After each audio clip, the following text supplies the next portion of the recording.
各位观众，宪哥说要有光，所以有了光，这个就是我们线电的网友敲锣打鼓要求的手电筒，它非常的强，到底多强呢？这么强，来跟大家分享一下。第一个最基本的就是要有光嘛，它可以做这种聚光的效果，然后呢也可以做闪光。但是不是跟那样，这个光呢能够打到50公尺外的大楼，直到里面的人出来骂人，我们跑掉为止。第二，它除了这里直线打光出去以外，它也能够做侧面的打光。如果我们有一些工作在屋顶上，那人呢就像这样子，你就可以看得清楚哦，屋顶上有什么哦，有业主的私房钱呢。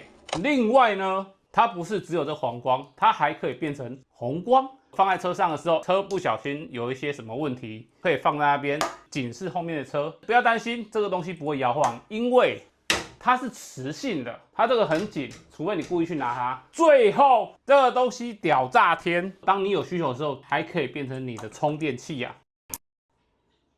看到这边，线上网友，你们是不是想要问这一支多少钱？今天只要你支持宪哥，我就是想要交朋友。这一支价值600块的手电筒，挑线上的一个朋友送给你。7天后我会主动找上你哦，留言加粉丝。如果你不是粉丝的，会被我跳过哦。